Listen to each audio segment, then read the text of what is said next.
Assalamualaikum warahmatullahi taala wabarakatuh. Bismillahirrahmanirrahim. Wala hawla wala quwwata illa billahil aliyil azim. Alhamdulillahi rabbil alamin. Alhamdulillahi rabbil alamin. Alhamdulillahi rabbil alamin. Allahumma salli ala sayyidina Muhammad al-Fatih lima ughliqa wal khatim lima sabaqa nasir haqq bil haqq wal hadi ila siratikal mustaqim wa ala alihi haqqa qadrihi wa miqdaril azim. Salatan taftah lana biha abwaaba rida ghina wa taswa al arzaq wa tuqli biha abwaaba durri wa jahl faqri wa taqsir wa tukunna biha waliyan wa nasir anta waliyuna maulana fa ni'mal maula wa ni'mal nasir. Pour les amis internautes, vous que nous suivez de partout dans le monde, votre ami musulman revient vous demander, vous exhorter ou bien vous rappeler ce que vous connaissez déjà,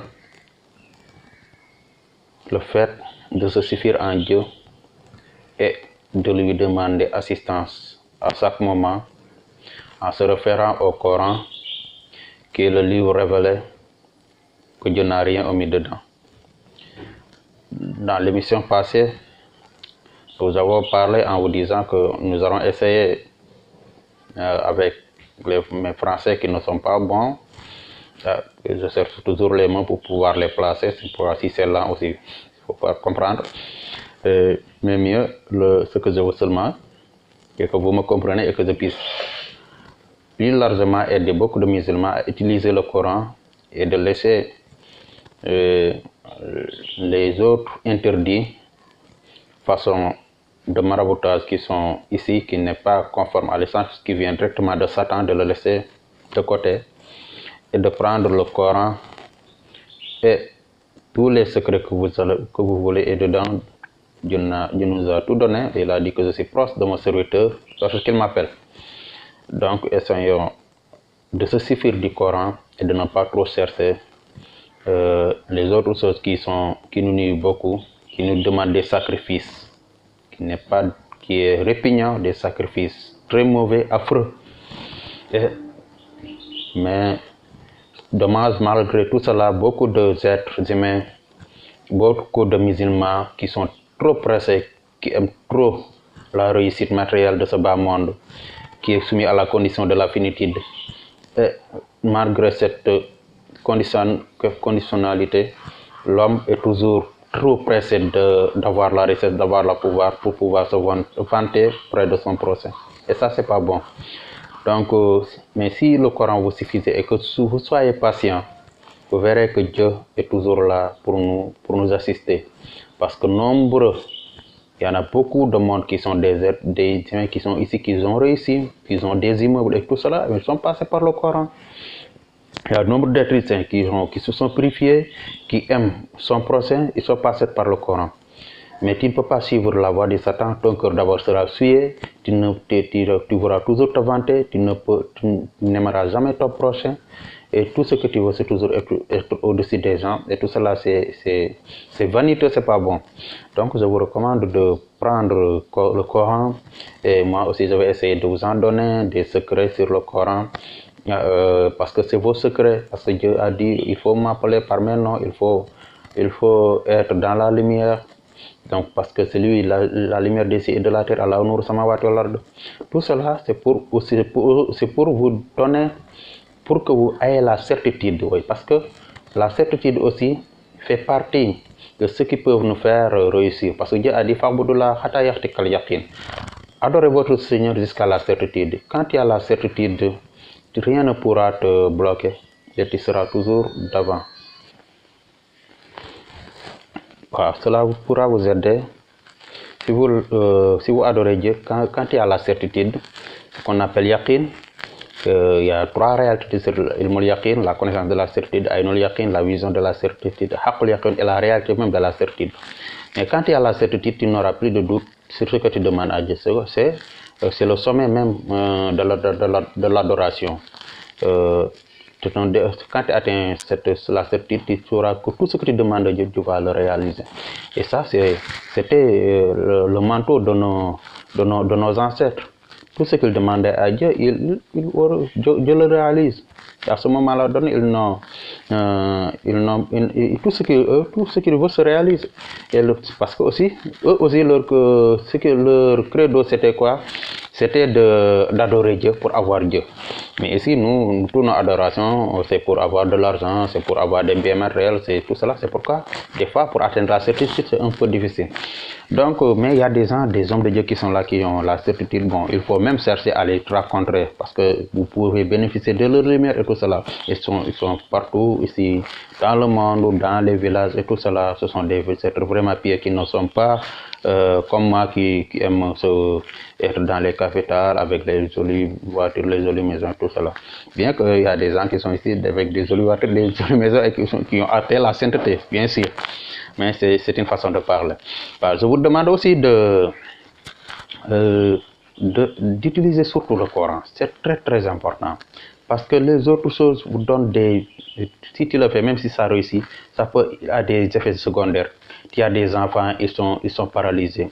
Tu es trop stressé, ta famille, il y a beaucoup de choses que tu ne comprends pas qui se réalisent. C'est parce que tu as utilisé des choses qui ne sont pas conformes à l'islam. Donc si vous voulez aller au-delà de tout cela et bénéficier des choses qui sont conformes à l'islam et qui ne détruisent pas, qui ne vous détruisent pas qui ne vous détruisent pas et qui règlent vos problèmes. Qui règle vos problèmes sans utiliser des choses contraires à l'islam. Je vous demande de prendre comme secret le secret de Basmala. Nous en avons parlé dans leur émission, mais aujourd'hui nous allons venir sur la Fatiha. La Fatiha, on l'appelle Qur'an, la mère des livres. Tous les secrets qui sont dans les autres livres sont incarnés par la Fatiha. Quand tu récites la Fatiha, il faut être toujours concentré.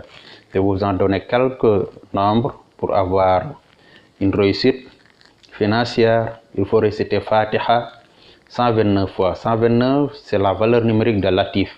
Et si tu le récites par la Fatiha, tu fais Astaghfirullah 129, Salatu ala Nabi 129, Bismillahirrahmanirrahim, Alhamdulillah, Bismillahirrahmanirrahim, Alhamdulillahi Rabbil Alamin, Rahmanirrahim, Maliki Yawmiddin, Iyyaka na'budu wa iyyaka nasta'in, Ihdina siratal mustaqim, Siratal ladzina an'amta alayhim, ghayril maghdubi alayhim waladdallin, Amin. Tu le fais 129 fois. Tu demandes à Dieu de régler tel problème ou de te donner ce que tu veux. Tu demandes, Dieu est toujours proche, il y a deux choses que tu gagnes. Tu gagnes les lumières qui sont dans la Fatiha qui vont irradier ton cœur et tu gagnes aussi la réalisation de tes problèmes, de tes vœux. Donc c'est très important, 129 fois ou bien 45 fois. Quand tu veux vivre longtemps, tu dis Fatiha jusqu'à Waladalin Amin, tu le fais 45 fois. 45 est la valeur numérique de Dayanu. Dayanu, c'est celui qui le permanent, l'éternel et tout cela. Non, Daim, c'est la valeur numérique de Daim, astaghfirullah, c'est pas Dayan, mais c'est Daim, l'éternel. Dieu est l'éternel. Il y a même dans c'est aussi Daim comme Al-Abadiya, ça dit tout cela, c'est très important. C'est pourquoi, quand tu récites 45 Fatiha, qui est la valeur numérique de Daim, l'éternel, tu pourras vivre très très très longtemps. Et même, on ne peut pas vivre éternellement, mais tu peux entrer dans l'éternité divine, c'est-à-dire c'est de te dépouiller de tes aspérités, sortir de votre tombe qui est votre corps, une tombe, le plus grand tombe que nous avons, c'est-à-dire notre cimetière, ce tombe-là, c'est notre morphologie, notre corps. Quand tu en sors, que tu sors ton esprit et que tu vives intensément Dieu, à tout instant, tu es mort avant de mourir, ce qu'on appelle, tu es le moi charnel pour faire vivre le moi spirituel. Quand le moi spirituel vive intensément, tu entres dans l'éternité divine. Donc, c'était une parenthèse de la marifa qu'on a fait. Le but ici, c'est vous demander de vivre longtemps pour pouvoir mieux adorer votre Seigneur, pour pouvoir atteindre la sagesse, parce que tous les vieux sont en général des sages, mais il faut utiliser donc Fatiha 45 fois. 45 Fatiha, tu le fais matin et soir, tu vivras longtemps, tu auras une très longue vie. Et tu demandes aussi de le vivre dans la richesse, dans la piété, dans l'adoration et dans la constance d'être droit. Et Dieu vous exaucera parce que Dieu n'aime que le bien. Ensuite, après 45 Fatiha, vous pouvez aussi utiliser, bon, j'ai parlé aussi de l'autre, à ce moment-là donné, tu l'écris. 79 Fatiha. Tu es à l'extérieur, tu prends les pièces de ce pays-là, tu prends les pièces comme si c'était dans notre zone CFA, tu prends 25, 250, 100 francs, 50 francs et tout cela. Tu le mets dans le seau, tu écris 79 Fatiha, tu mets dedans. Bon, il y a deux nombres, il y a le nombre 70 qui est il y a le nombre 79 qui fait partie de l'un des noms de Souriane de Moussa qu'on appelle Yohanidou qui a sa valeur numérique 79. Donc tu prends 79, tu peux l'écrire 79 fois comme que tu peux l'écrire 110 fois. 110 c'est Koun, 119 c'est Yohanidou. Bon, tu mets dedans les pièces de ce pays-là et tu te laves durant plusieurs jours, il n'y a pas de jour, chaque jour tu peux te laver avec. Ça c'est pour avoir de la richesse, c'est pour avoir de la richesse et bénéficier de beaucoup d'argent par la Fatiha. Et en ce moment-là donné aussi, il faut utiliser et que ils ont donné le nombre 79, 70, 45 et 129. Pour la Fatiha, bon, je m'arrête là aujourd'hui, c'est pour ne pas trop vous donner ce qui c'est bon. Si tu es constant sur quelque chose, c'est bon. Même la Fatiha, quand tu l'écris 119 fois, tu mets les pièces. Si ça commence à finir, tu l'écris encore et tu le mets. Donc, ce sera un bain très constant. Bon, il y a des gens qui disent, moi, je ne peux pas me laver tout le temps comme les lutteurs là. Bon, mais si tu veux gagner quelque chose, il faut faire comme les lutteurs. Les lutteurs gagnent beaucoup d'argent. Il faut beaucoup se laver. À ce moment-là, je vais vous donner un autre secret, mais ce sera aussi, à ce moment, ce sont des noms divins comme Wahabou Dayanu. Quand tu écris Wahabou, c'est 14 Dayanu. C'est 65, ça te donne 119. Là, les 119 dont nous venons de parler. Donc, Wahabou Dayanu, 119 fois, tu l'écris. Après, tu mets le parfum qu'on appelle Maoul Ardu, tu te laves aussi, ça fait gagner de l'argent. Il y a un autre nom, bon, qu'on dit que c'est Huwa Wahab Razak, c'est 333. 333, c'est un grand secret. On même dit que le 313, mais le secret de 313, c'est 333. 333, c'est l'équivalent de Huwa Wahab Razak. Huwa, ça veut dire lui, Dieu, l'omniscient, l'omnipotent, l'éternité qui est tout et qui se trouve partout et tu ne peux pas dire il est là, ça dit c'est la Huwa, ce qui nous dépasse, c'est Huwa. Wahabou, c'est Wahabou, c'est lui qui donne. C'est lui qui donne tout ce que tu veux quand tu demandes, il donne. Razak, parce que Dieu donne tellement, il a tellement donné. Il y a des gens qui sont des multimilliardaires, il y a des gens qui ont des immeubles, des gens qui ont des gratte-ciel, il y a tout cela, il y a des Bill Gates et tout cela partout dans le monde. Il y avait Kanka Moussa qui était l'homme le plus riche de tous les temps, un homme très très généreux, c'était lors de l'Empire du Mali, il était jeune, c'est lui qui est à l'origine de ce mosquée qui est à Guénin, c'est lui qui distribuait son argent partout, même les rois, il leur donnait de l'argent, il était très généreux, et était un musulman pieux aussi, mais les Occidentaux commencent à dire sur lui qui n'est pas vrai, parce que c'était un musulman pieux, un roi généreux qu'ils n'ont jamais connu, qui est plus grand même qu'Alexandre le Grand, parce qu'il faut se glorifier aussi de nos ancêtres, c'était un roi c'était l'Empire du Mali, c'était le Sénégal, le Mali, la Guinée, une partie, le Côte d'Ivoire, une partie Burkina Faso, quelques parties de la Mauritanie, Niger, tout cela, c'était l'Empire du Mali. Nous étions tous à ce moment-là des citoyens maliens.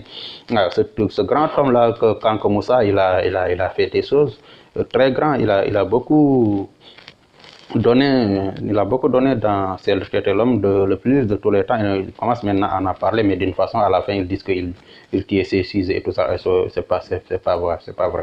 Il y a des choses quand on le dit, bon, il faut profiter aussi des interventions. Je profite de ces interventions-là pour dire que c'était un homme très, très, très, très généreux et qui est parti à la Mecque et a amené beaucoup de gens à la Mecque. À ce moment-là, aller à la Mecque, c'était très difficile. Il a fait beaucoup de choses là-bas. Il est revenu, il avait beaucoup d'or. Bon, c'était l'homme le plus riche. Jusqu'à maintenant, personne n'a égalé sa richesse. Peut-être on peut dire que cette richesse-là, c'était la richesse, c'était celle du peuple, mais c'était le roi et il était très généreux. Il était généreux, c'est la vérité.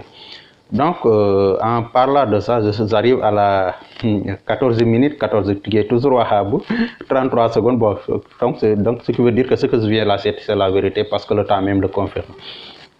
Et Wahabou Dayan, quand tu l'écris 79 fois, tu peux l'écrire. Après, tu mets le parfum Maoul Ardu Titala durant 7 jours, c'est très bien. Vous pouvez le réciter matin, soir, 333 fois. Tu demandes à Dieu de te donner la nourriture, de te donner tout ce que tu veux. Razak, c'est là, c'est lui qui nous donne tout notre ration alimentaire. À chaque mois, c'est Dieu, ce généreux-là. Bon, si tu es généreux, aussi il faut être généreux quand tu récites des noms généreux. Il faut toujours donner, quand tu donnes, Dieu te donne par exemple quelque chose et donc sortir comme au monde, de l'argent, 10 riz, 10 000, tout cela c'est bon. Donc le zikr, quand tu fais le zikr et que tu ne sors pas le monde, que tu ne sors pas des choses comme sacrifice, bon, ça ne peut pas aller. Quand tu récites Razak, tu peux donner 10 000, du riz et tout cela, 333 fois, c'est la valeur numérique de Huwa Wahab Razak. Donc, il faut être constant dedans et vous verrez des choses magnifiques. Bon, il y a d'autres choses qu'on voulait vous dire, mais comme que nous avons dit, nous allons vous en donner dans les autres émissions. Moi, je m'arrête là en vous donnant le numéro 00221. Pour tout ce que je peux dire, ce que je vous dis, si ce n'est pas clair, vous pouvez me contacter là-bas, 00221 77 398 71 32, 00221 77 145 55 40. Donc, c'est votre ami musulman Mamadou Sy, que Dieu nous guide dans la voie et que nous respectons ce que les prescriptions pour pouvoir bénéficier de ces largesses. Assalamu alaikum wa rahmatullahi ta'ala wa barakatuh.